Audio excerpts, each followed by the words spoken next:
All right, hi everyone. Welcome to Oasis Talks, where we, speak to leaders from all verticals, where we ask them about their greatest values and skills that they've learned throughout their careers and also, out of it as well.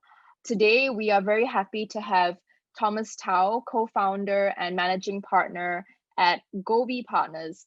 Hey, Tom. All right. How are you? I'm good. I'm good. Okay, so before we jump right into the interview, I'll share a bit about Oasis KrAsia and what we do, and then Tom will get right back to you. All right. In terms of who we are, who is Oasis? Oasis, we are the sister site of KrAsia, where we cover human-centered stories on leaders doing big change in the world, just like Tom here. Our community is made up of 100, key opinion leaders and also 100 plus contributors and partners, where we've had the opportunity to speak with a lot of them on their creative leadership values and also insights and perspectives. I think nowadays there's so much noise in the tech world. So what we aim to do at Oasis is to really be that oasis, to enable learnings and insights and hear from the best people who have gone through it. So, I would like to introduce, Tom as a speaker, as a person. Tom is the co-founder and managing partner at Gobi Partners, which has invested in over 60 companies in Southeast Asia, including Aerodyne, Carsem, and Kumu. In 2006, he founded SEO China, a nonprofit organization which has provided over 200 internships for underdeserved college students. He also serves as the chair of the Presidential Scholars Foundation, which cultivates, connects, and celebrates US presidential scholars, who are the 161 of the nation's top high school seniors that are selected annually and honored by the White House. So Tom has, done a lot of this in his career, but today we want to get to know him up close and personal. So Tom, I'm gonna jump right into the interview if you don't mind. Absolutely. Yeah. Let's do it. So right off the bat, Tom, I want to know more about yourself. What's the why for what you do, and how did you come to realize it, over the years? Well, I think Annabelle, like you just said, I grew up kind of, I was a Chinese American growing up, born in Brooklyn, grew up on Long Island. Like many, I think Asian Americans, faced some challenges. It didn't look like everybody else. I think it's gotten a lot better now. But I was a beneficiary of programs that gave me an opportunity, regardless of the fact that growing up, I was the only Asian there, right? So, Yeah. as a sophomore, I was part of this program called the Hugh O'Brien Youth Foundation, HOBie. Okay. That was a fantastic program. I was very fortunate enough then to go through Presidential Scholars, where I think that early recognition really instilled in me a sense that early recognition means you've got a responsibility. And then finally, in college, even though I was fortunate enough to get into Harvard, that doesn't guarantee you a job. I got to see face to face that in the world of business, relationships make a difference, and sometimes it's who you know, not what you know. SEO, which stands for seizing every opportunity, gave me a chance. Otherwise, I never would have made it into Wall Street. Yeah. I feel very so. The why for me is, I think when I look back at my career and why I did VC, it's very simple. It's to give kind of underserved individuals, people who may lack that opportunity, a fair shot. At least get equal shot to opportunity. I was a beneficiary of many of these programs, and ultimately, I think I figured out that venture capital is the ultimate platform, right, to provide opportunity for entrepreneurs, people who have already high motivation but just need a chance. And I think Annabelle, when I look at what I'm doing, I think that's the why of Yeah. And I'm curious as well because your career has spanned decades. And as you get older, what's something that you're learning as well? I know that you have a very young heart, but as you get older. Well, I think, that's a great question. I don't like to think of myself as old, but yeah, I am. I used to be the youngest guy, and I always tried to be the smartest guy in the room. And I think as I've gotten older, I guess I can share my age. I'm 51. You know Don't what? look it at all. Well, thank you very much. I've stopped trying to be interesting. I'm Mm. I'm trying to become more interested in other people. So instead of being the smartest Ah. in the room, I'm now trying to be the guy who is really listening to others. At Gobi Mm. now, there are many younger guys, much smarter than I ever was. And now I'm in, I'm in a position where, I can step back and really let others shine and you know, no longer need to be the smartest guy in the room, just be a good listener and now offer advice and be more interested in the challenges they're facing rather than trying to be interesting all the time. Mm. And do you also find that sometimes being interesting, the harder you try, the less you become interesting? Yes, yeah. Sometimes it works again in the opposite direction. That's correct. Hmm. So, I want to know more about, you talked about VC a bit, the investments, and how you thought this was a great platform for you. But I'm also thinking that in this whole startup VC world, what were some of the, internal leadership challenges you faced, and how did you approach it?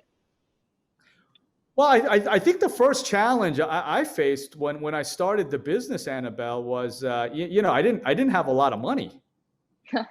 So, and in this business, back when we started Gobi back in '02, and that's why I always tell young people is you save money while you can. You Mm. know, I see a lot of young people now. Every day they're going for the Starbucks. And that's great. But if you can save on that, you may build up a capital base that one day you can use and may have to live off of when you really start your own business. So Yeah. you should save while you can. And I was very fortunate. I think we're going to talk about this later, but I think back when we were first starting Gobi, I was just about to get married too. Oh, okay. And And yeah. my wife is from Shanghai, and you probably know Shanghai women are very demanding. And Yes. I was always very touched because my wife knew I was scrambling. I wanted to get her a very nice wedding ring. Mm. But she said she knew what I was going under, and facing, and she said, you know what, Tom, instead of getting me the ring, take that money, put it towards the business, and you can Wow. get one later. Wow. That really meant a lot. And I guess that was one of the first challenges, I faced was, how do you get enough capital to start? Everybody wants to start a business, but if you don't eat your own cooking, why would outside investors want to put any money and invest into the business? Yeah. So I think that was the ultimate, eat your own cooking. At least my wife believed in it. And you know, we're about to celebrate our 20th anniversary next year. So Oh, congratulations. I still have to get her that wedding ring. So maybe next year would be a good time to do that.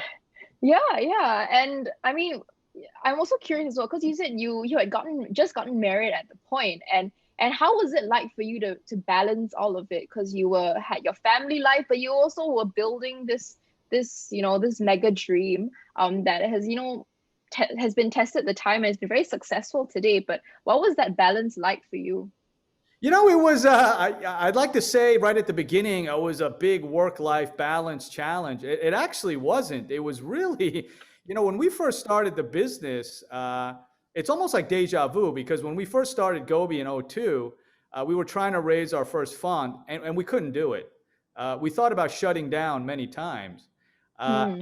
And then, as we saw things getting better, there was a little bit more interest coming. Because remember, when we were investing in China back in '02, China was an emerging market.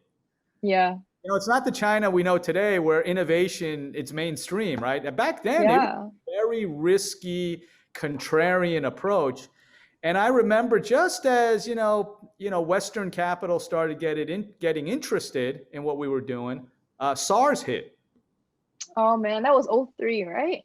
Yeah. And so I'll tell you a funny story. And I was really kind of ashamed because we really weren't doing much. And so Mm. I'd actually sit in the office and pretend like I was working, but I was actually playing online video games with my other colleagues. And because my wife would be like, "Oh God, you're working overtime," and I was like, "Yeah, yeah, yeah." And I was actually playing online games, and she got very upset. She's like, "Why would you kind of, not tell me the truth?" And I finally said I was embarrassed because there just wasn't much going on. Nobody would meet us. It was during Mm. the SARS period, and sometimes we often have to kind of deceive ourselves. And I was very embarrassed telling my wife just because nothing was really going on. And I also, the video games were good too, to be honest. No, I love that. But and that's so interesting because you say that it was just a really difficult period. And I'm wondering as well, why didn't you ever throw in the towel? Because I'm sure a lot of companies just shut during that time as well. Yeah, no, we thought about it. It was difficult, but that's when you really got to think like, you keep doing the checks, right? I know the term, what's your North Star, right? For us at the time, it was, hey, is China going to innovate? Are there great entrepreneurs? And the answer was yes. They really just lacked the opportunity. And so as Mm. long as the mission we felt was worthwhile, and again, it was really living off of savings, you know.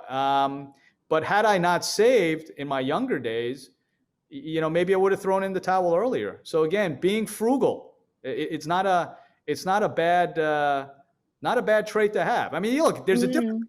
between being cheap and being frugal. But when you can save and build it up, that's when you can use it for a rainy day. And in the beginning, we faced many rainy days. Mm, for sure. But you had video games to tide you over. What was your favorite one that you were playing? Oh, I was Age of Empires and then Age of Mythology. I have never heard of them ever, Those Tom. are many, many, many years ago. Many years ago. One, Okay. one special treat for me was I ended up getting an opportunity to back the founder, the guy who created Age of Empires and Age of Mythology. But actually, that startup, which was in the edtech space, didn't work out. But you were playing their games. And again, you're going back to founders. It seems now that everyone is a co-founder of something. The startup world is booming. But I'm also thinking, you were sharing about the hardships that you went through. What do you think is something that people misconceive about being a startup founder? Like, can you become a startup founder or like an entrepreneur by just working hard? Uh, I think the misconception is that it's easier than it looks. Look, I think being a founder and being working at a startup, it's meant to be difficult. And Mm. I think again, it's partly our fault. It's partly KrAsia's fault. We kind of, we glamorize Yeah. the whole process. And there are so many people now in the media talking about, it's almost like it's like being an entrepreneur. It's like entrepreneurship paint by numbers, like everybody can do it. Look, I think the more entrepreneurs there are, the better. But look, it's meant to be difficult, and Mm. working hard, I think, is not necessarily enough. There is this having to deal with uncertainty, and again, you have to have a basic level of savings. That's the Yeah, one thing I learned. Just to share a story with you, Annabelle. I mean, please. I literally went 3 years without salary, Wow.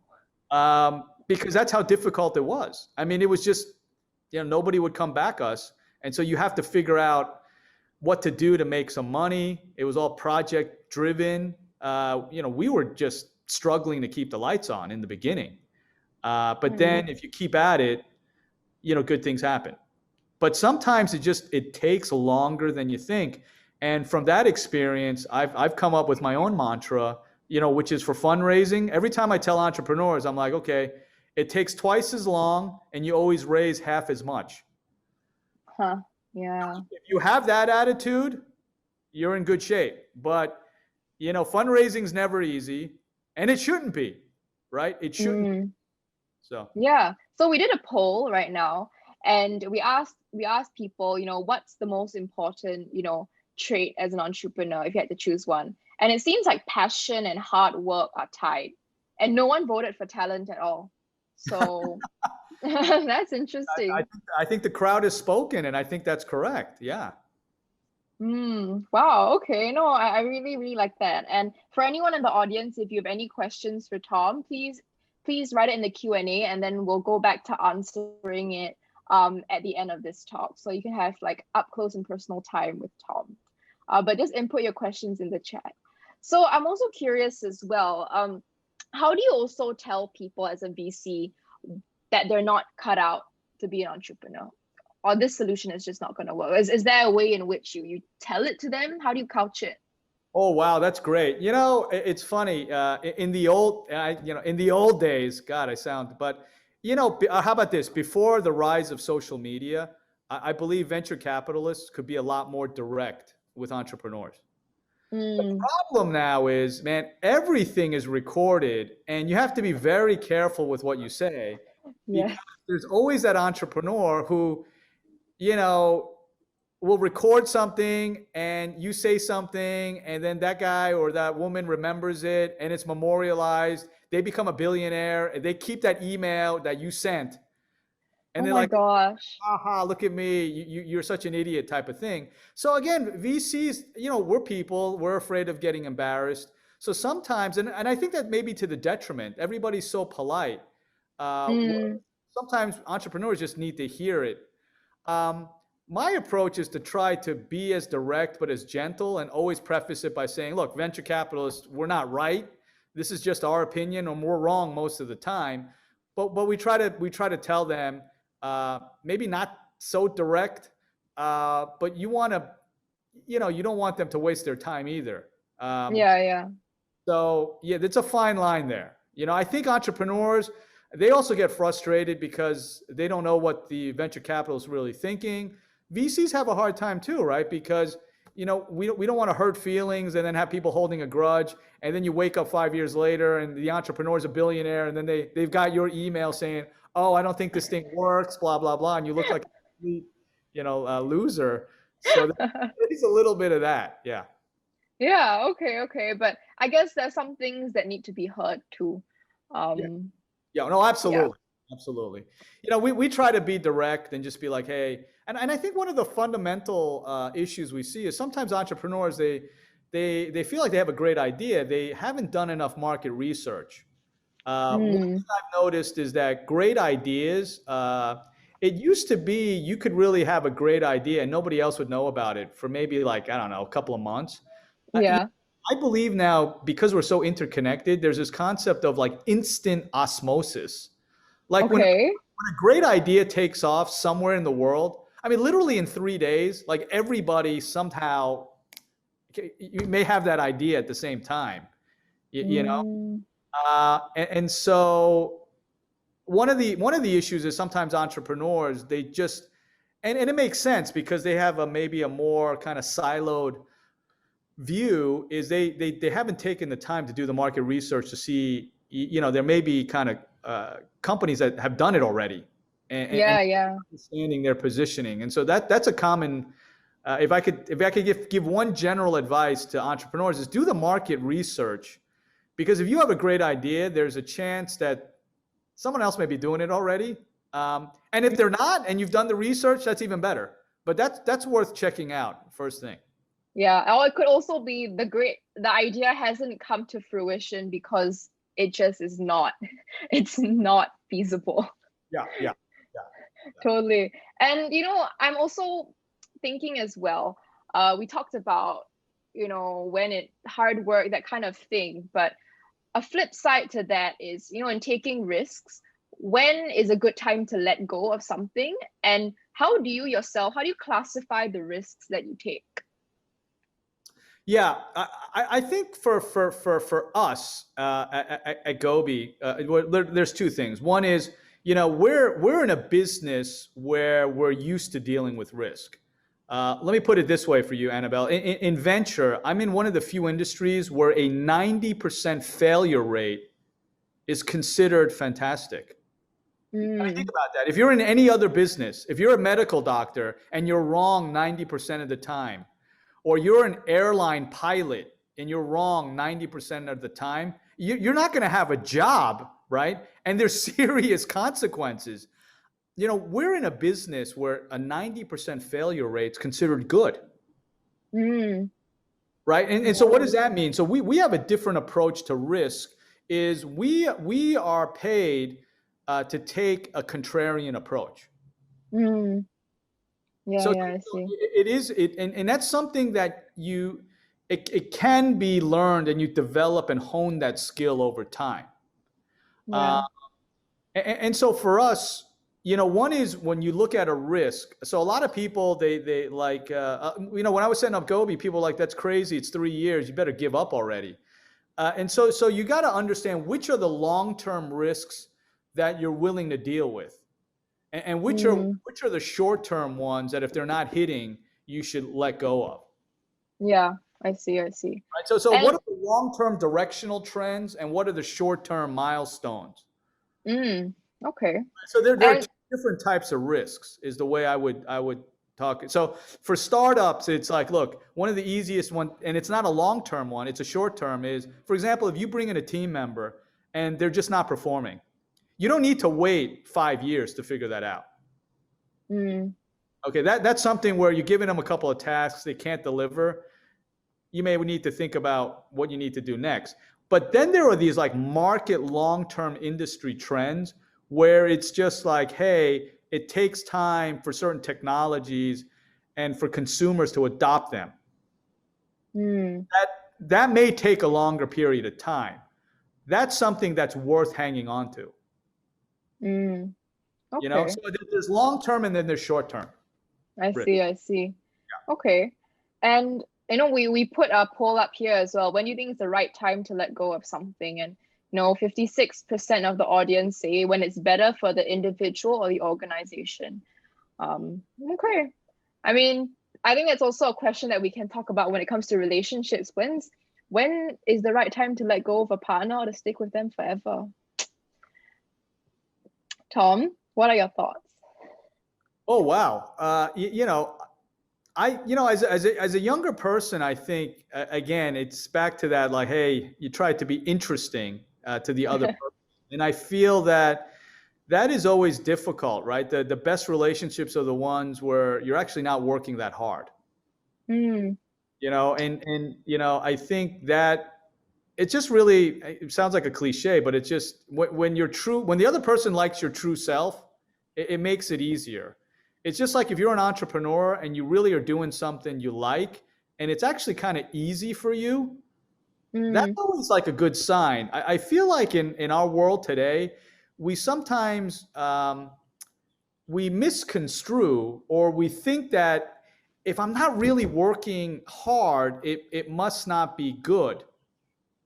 If I'm not really working hard, it must not be I'm good. not really, Okay. and sometimes because it's like, hey, if this is really easy for me, you should actually be doing the things that just come easy to you.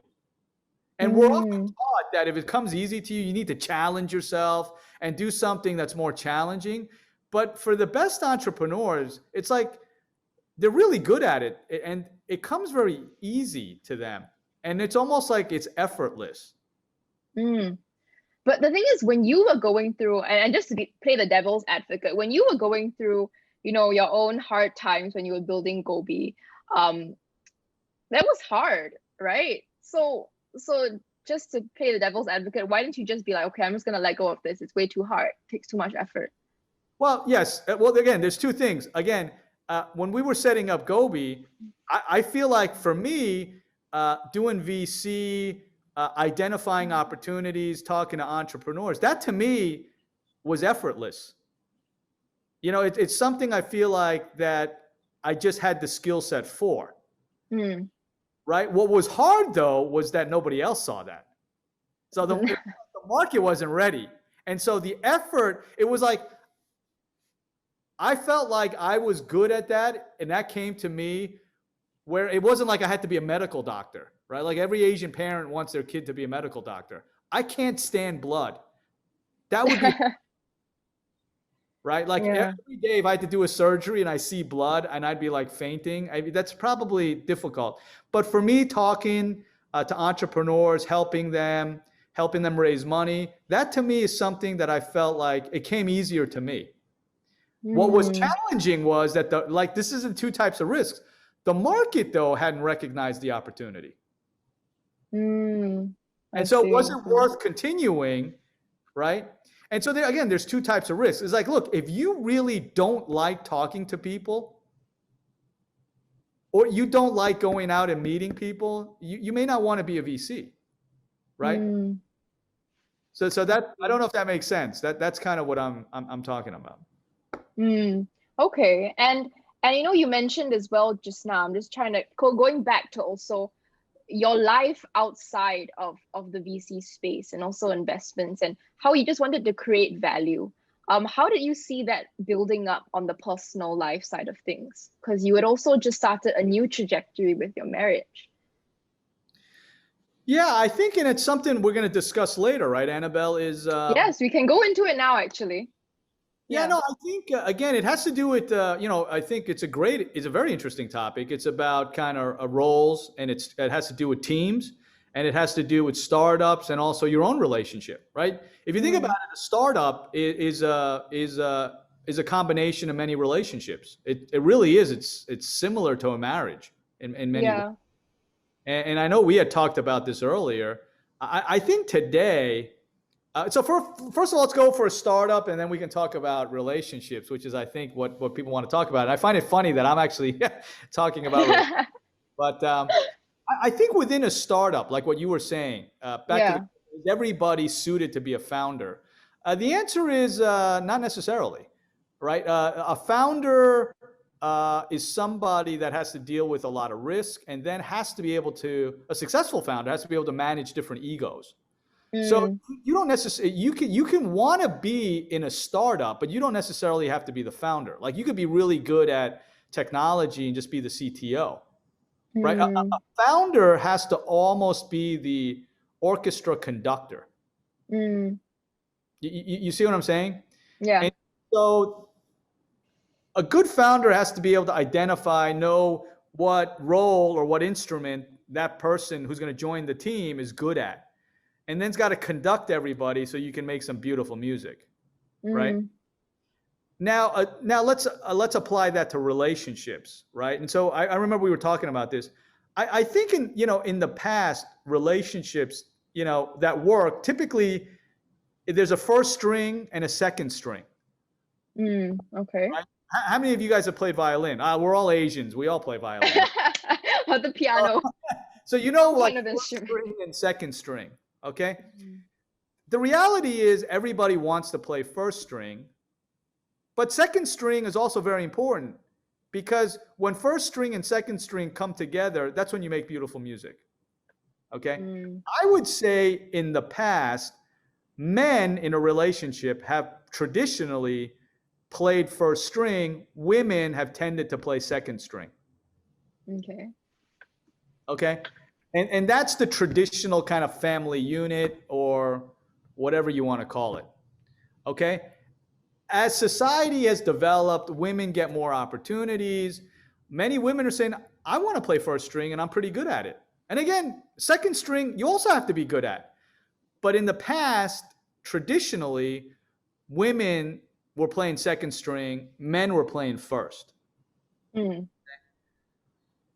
I think as we look forward and as women become first string players, they should harmonize and find a partner or whoever that wants to play second string.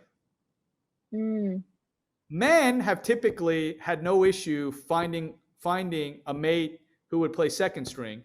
But what I've noticed, and I don't know if this is going to get me in trouble, is that first string, women who play first string tend to like men who also play first string. Okay. That can be good because you can have two people playing first string, but you may not have the harmony and the music may not sound as good. And so I think we were talking about this, right? Like, what am Yeah. I teaching my daughter? I'm teaching my daughter, which is if you want to play first string, there's nothing wrong with that, but then find someone who's willing to play second string. Mm, interesting. And do you feel that that dynamic plays out? I mean, when you're at home, is it like an all-encompassing thing, or is it just at different segments of the family life, both of you and your wife interchange between first string, second string? Well, I think, yeah, no, I certainly, I always laugh. My wife is the CEO of the Tao household. So she's really the boss. But no, you need a division, right? There has to be, division of kind of roles. You gotta understand that. And you always have to value the other person. It's no different than when you're working with your other startup founders or the rest of the C-level team, right? You got to give people the space to operate and do what they're good at. Mm, okay, I see. And just looking at leadership as a whole, what do you think it takes to be a good leader? Or what are the values and skills that you feel that all leaders need, whether it's at home, whether it's in the workplace? Yeah. Well, I think for me, Annabelle, I mean, I think, I've got kind of four sayings that I think For wow. what I kind of, and they're easy ones to remember. I think first of all, one saying that I live by is there's just no shortcuts to success, Okay. right? You got to put in the work. I mean, I think that's just Mm, a given. I think everybody on this call, everybody knows if you're just not working, you're not going to get it. So I'm assuming everybody's working, right? But then the second saying then comes into which is you miss 100% of the shots you don't take. mm, Okay, so if you put in the work, go take a risk. Think outside of the box and mm, never be afraid to ask. I mean, what's the worst that can happen? Someone says no. Big mm, deal, right? And so that's what I call having a little bit of a sales mentality. And you asked me during those 3 years at Gobi, how did we sustain that? It was just, you know what? And maybe because and it would help that when I was younger, because I was rejected many times when I was dating, that rejected by, investors, it really didn't bother me. mm. It was, Okay. to me, it was like, okay, the person says no, what do I have to lose? Wow. So I think again, when you're younger and you did not have success dating, it actually may help you in the long run. I certainly think it helped me. You get Why do used you? you get Yeah. used to rejection. And look, it's tough as a startup. You're trying to sell your software, your service to big corporates. You're going to get rejected. So but you still got to keep trying. So if you're optimistic and you say, well, if I don't try, I know I'm going to miss the shot. But if I ask, if I at Yeah. least ask, I may have a shot, For sure. For sure. right? So Okay. that's just kind of a mentality outlook. And then the third one is I've always found this saying to be a great one, and I actually think it has more relevance today, right? Mm. Here's a good one, right, Annabelle? Yeah. Sure. You never actually buy water. You only rent it. You never buy water. I'm sorry, I'm thinking about Singapore, Malaysia, like water agreement now, but maybe explain on what you mean by that. Do you actually own the water you drink, Annabelle? No. Because what happens? Yes, right. So you only rent it, Huh. right? You drink the water, and what happens? It Right. goes out, right? Like it goes out, you're like you pee it out. Exactly right. Yeah. And then it goes back into in Singapore we have the new water system. So it goes back, gets filtered out, and then goes back into our taps. So do you buy the water? Do you actually own the water? No, you only rent it, right? If you stop and Mm, think about it that way, there's actually and so the more I thought about that saying, it actually is perfect. It means that it has a very strong ESG component. Wow. Wow. Okay, we're going to the ESG route now. Right? Because, right, you don't actually buy water, you just rent it. What it means is not everything that we have, you can't take it away with you. Yeah. Mm. Right? So if you have that mentality and you realize, look, what's our real purpose is you're trying to make the place a little bit better while we're here Mm. because you can't take any of this stuff away. You can't take it to your grave. No, you can't. What are you going to do with it? Right? So think about it. That's why that saying I think is so profound. And then it ties into the last one, which is, and again, this is a very famous saying. I did not invent this. Okay, I'm not claiming credit. Others have said this, but I've always loved it, which is relax. None of us are getting out of here alive. That's the dad joke, Tom. Right? And Yeah. if you stop and think about it, every day, I mean, just think back when you were a student, you were stressing out over your big final exams. Did it make a difference today? No. Right? You were stressing about something 2 years ago that you thought that interview you were at. Did it make a difference? Probably, but wasn't as big as you thought. And the point of that, I think that saying is that, listen, have a sense of humor. I think that's really the key thing, right? You got to be able to laugh at yourself and realize this is all, in the end, you know, we're all in the same place, right? None of us are getting out of this thing alive, right? I mean, That is true. That is true. I think I love how you have 4 sayings in your mind about what you live by. well, it follows, and plus you asked me to prepare something, so I thought about it. That is true too. Yeah, true. You came up with 4 things. No, thank you, Tom. And I guess now, our audience members also have a couple of questions for you. So let's just jump into that. So they're not too hard. It's it's at late afternoon, so yeah. Okay, maybe you need a drink with you right now. Water, but I'm only renting it. Okay, so Gabby asks, what advice would you give to your sophomore self? Is there anything you would have done differently? Oh, I'm assuming this is in college? I think your young self. Oh yeah. Sure. You know what? It's advice I'm giving to my daughter now is, I think in college I was so fixated on taking classes that would help me for my career. Mm. Keeping up to date on whatever, and that new accounting class. And that was kind of, did it really make a difference? No. And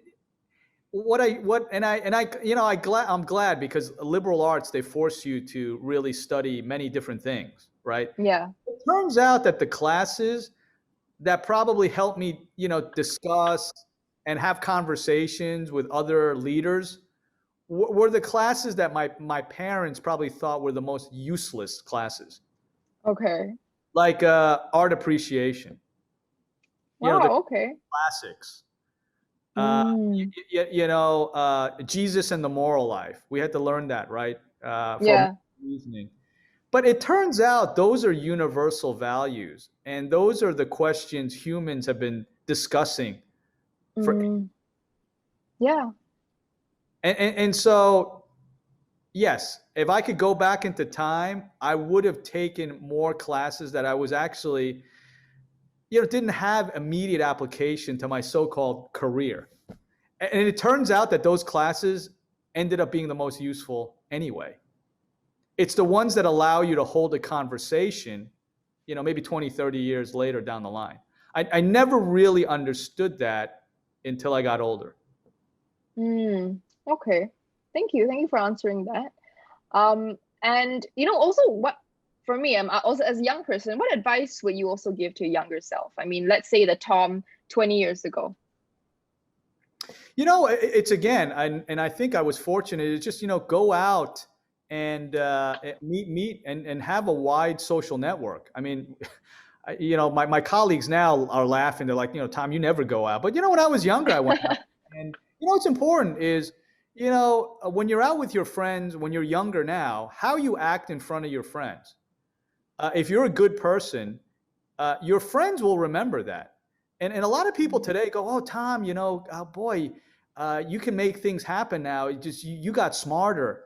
And the answer is not really. It's, you know what, I got older and my friends got more powerful. They're in a position now where, and so that's what I'm saying. When you're with your friends now as a young person and you're a good person, you treat your friends well, when your friends get powerful, they'll remember. If you're the friend that's always cheaping out or doing dumb things when you get drunk, when your other friends become powerful and they go, who's somebody I can rely on? You may not be the first person they think of. Yeah. So being a reliable friend and being just a general good person when you're younger, and having, again, what's the old saying? You can tell a lot about a person by who their friends are. Just by getting older, your friends, if you've made good friends, and they become more powerful or more set in their industries, then they're in a position where they're looking for other people that they know. And it's not that you got smarter, it's your friends got smarter and more powerful. So having a wide social network, but more importantly, being viewed as someone who's, reliable when you're young, it can be a good thing. Yeah. And what about people who are, let's say, more introverted, that are not, as extroverted like you, who would go to parties and meet people? Like, how do you think they can approach that? Well, again, I'm not that extroverted. I mean, when I was younger, I can't say I was the popular person, but I think if you're introverted, you just have to go out, again, find people, because look, there's more introverts in the world than extroverts, and you just gotta find introverts, people, like-minded individuals. There's a lot of them out there, but look, if you're an introvert and you don't make the effort, nobody's going to make the effort for you. Yeah. Okay. And we have a question from Joshua. How did you level up so quickly as a leader, especially when you're newly promoted and had to deal with imposter syndrome? Well, I think, again, for me, I was fortunate. I know it's hard to believe, but as a younger kid, I played a lot of sports.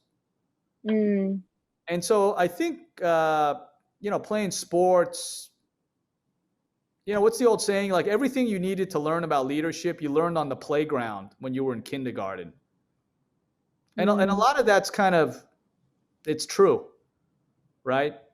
So again, the things, being fair, leaders have to do more of the work. You have to lead by example.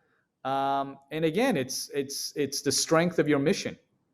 Can you get people to buy in? So again, if you've played sports, and that's why a lot of companies like finding people who have played team sports, right? If you're a team captain, you've done that, you've got some leadership abilities, right? But talking about imposter syndrome, I mean, I think we all go through that. I'll share a funny story here. I haven't told this to many people, but I'll share with this audience here.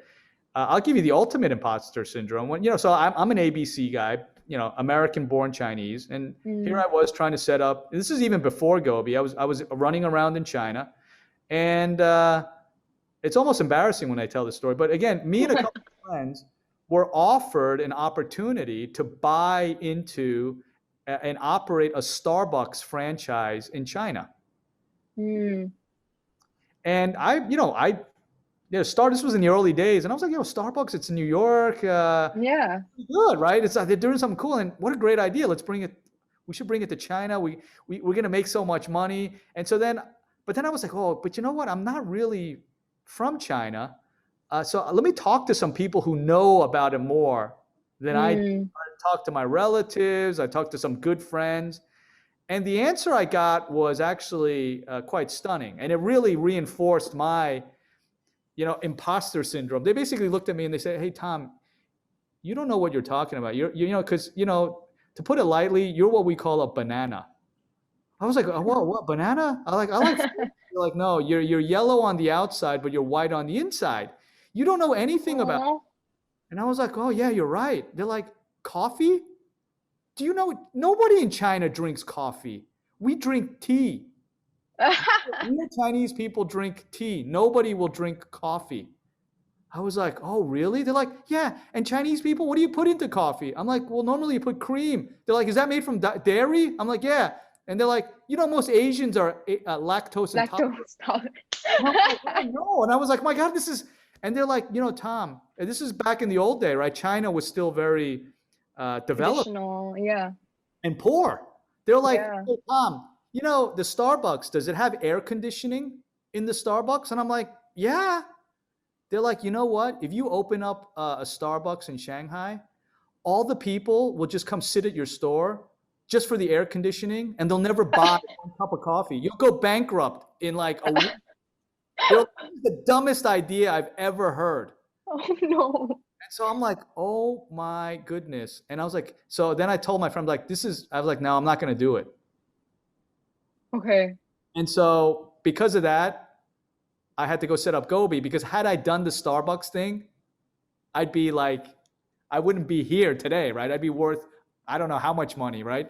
But again, right, it's because we all have that, right?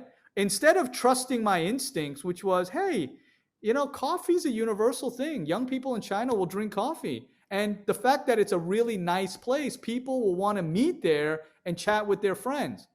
Yeah. Instead, I listened to people who knew more about China than I did because they were from China. And then I just missed out on one of the greatest investment opportunities in probably the last 30 years. Yeah, man, Tom. But you live and you learn. Right? So, that's the stuff that happens. But again, my point is, on imposter syndrome, we all feel it. I mean, who hasn't? It's natural. I mean, if you're human, you've probably gone through that. Yeah. Well said, well said. And someone also asks, when you were balancing work and personal life, did you manage to find a balance in the end? Or is it just a wish that didn't really come true? No, I think I found a decent balance, but again, that balance is different for everyone. And again, there are trade-offs. I mean, you read about the people who have it all. There's always some sort of compromise that has to happen. And that's why I always kind of push back on, people who like, I want it all. Yeah, you could, but you just, I mean, if you want to spend time with your kids while they're young, you may have to cut back on some of your work. I mean, it's just until they can invent cloning technology where you can be in two places at once, you prioritize. It's a give and take. It's a give and take. You only have 24 hours in the day. Yeah. Okay, so Jamil asks, you could be anywhere in the world. What is it in Malaysia or Southeast Asia that keeps you here? What do you think about this region? Like, do you believe that we are in the highest growth region moving forward? And how many unicorns will be here in 3 years from ASEAN? Yeah, no, I think one of the reasons why I'm in Southeast Asia, and I've said this in the past, is Southeast Asia is exhibiting, I think, so many of the same types of growth characteristics that I saw in China back in 2002. And, it's funny how life works out. Actually, me being in Southeast Asia and being in Kuala Lumpur today actually wasn't supposed to happen. Oh, okay. Yeah, it was supposed to be designed as an opportunity for our younger China partners. But okay, explain more. As again, sometimes it's always serendipity. I always believed in Southeast Asia. I wanted to make sure that our younger partners had an opportunity to get international exposure. But when it came time, actually, the Shanghai guys were all like, "Oh, we love Shanghai too much." They didn't want to go. Oh. So then the opportunity came to me, and I was like, "Are you sure? Because this is really a great opportunity." And I checked with my wife, and we both liked Malaysia, and we were like, "Hey, why don't we take it?" And so, and the reasons why I like it here is, again, I think Malaysia, in particular, I think is a super connector, right, to big market opportunities, right? There's the linkage to Singapore and to Indonesia, right? Bahasa. There's a strong Chinese community here, and many Malaysians speak great Mandarin and Cantonese, so you can connect to kind of the greater China marketplace. There's a Mm, big Indian community here, right? So there's a natural linkage to India. And then Malaysia is part of the Commonwealth. So people here speak great English. I mm, was very surprised, right? So, and people in Malaysia and Southeast Asia in general are multilingual. yeah. They operate in a very diverse culture and they understand, right, how to get along with people of different religions, different nationalities, different ethnicities. Um, and then finally, I think in Southeast Asia, you've got different religions. And again, Malaysia, Indonesia are Muslim. So you can connect to this larger Taqwa tech opportunity, right? Which Mm, global Muslim economy. And so the that's why I Middle think East. there's a lot of good things going on here in Southeast Asia. And I think it's also young, right? There's this old saying is demographics is destiny. And one of the things I saw in China, and it's reflected in how we're investing, is China's getting older. Mm, The one child policy looks like it's going to get reversed. But the population dividend that China enjoyed is kind of slowly kind of going away. And so our investments have now shifted more to healthcare and what we call the silver economy, right? mm. You know, when I started Gobi, 19 years ago, we weren't looking at investing into nursing homes. We're looking Yeah. at that now, Wow. right? You're How not times looking have at that in changed. Southeast Asia because Southeast Asia is still so young. Southeast Asia is very similar to where China was, 20 years ago, where it's kind of the early part of the technology and the consumer adoption cycle. Mm, And so this is what makes it very, very exciting. And again, the relative cost differences also work to Southeast Asia's advantage as well. then my question is also why not be in Singapore then? Because it has all the traits that you talked about, and there's a lot of VCs based in Singapore, headquartered here, Yeah, I think and tech Singapore, companies. has got great things going. And again, I think they're doing some great things. I think Southeast Asia will probably have multiple hubs. Mm, But I think there's great things going on here in Kuala Lumpur and Malaysia. And again, I think the other countries are all doing great things as well. Indonesia is setting up a sovereign wealth fund. Our team in the Philippines is actually working with the government as they set up new regulations to attract more venture and make it easier for entrepreneurs to set up. And then mm, Vietnam is doing incredible things. So yeah. everybody's catching up. There's great things going on, which is, I think, fantastic for the region. And, for the longest time, Southeast Asia has kind of been in the shadow of China and India. But I think with, the recent developments in Southeast Asia, it's Southeast Asia's time. And I'm glad Mm, I'm here and can be a small part of that.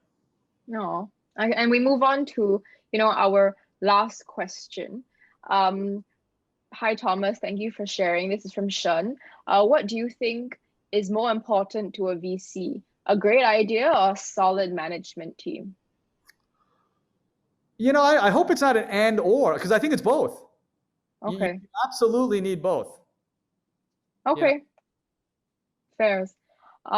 Mohammed Sulki asks, Hi, Thomas. How do you see Middle East market for VC opportunities? ooh, we like it. In fact, that's a market we've been looking at. My colleagues and I, Jamal, Tariq, and Soriano, and so there are some interesting things, and very very bullish on it. Again, we believe the Middle East is again a key market for this larger Taqwa tech framework, and the Middle East is so important. And again, a lot of activity going on there as well. Yeah, cool. And with that, we conclude our session, Tom. Oh, fantastic. Okay. Yeah. And I mean, thank you so much for having this conversation with me. It felt like an hour just flew past. Yeah, no, well, that's what happens when you're having a good conversation. So thank you very much, Annabelle, and to KrAsia. And of course, the Thank Oasis, you. this program. I felt like I had to be on it because, Gobi and Oasis, the two go together. For sure. And guys, just for anyone tuning into the audience right now, this is just the first of our many talks.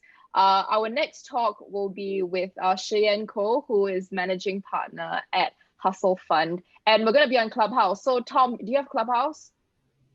I believe I do. Yes. Okay, we're gonna get you on Clubhouse next. So yeah, I think at the end of this talk, there'll be a post-event survey that will pop up, and we just want to know your thoughts, your insights, and feedback for this talk. But it was a really good session. We got some good responses from our polls as well. And if you have any more questions for Tom, please email us, and we will, get back to his. We'll talk to him and his team, and yeah, we'll get back to you on that. But thank you so much, Tom. Bye bye, everyone. Thank you. Thank you. Bye.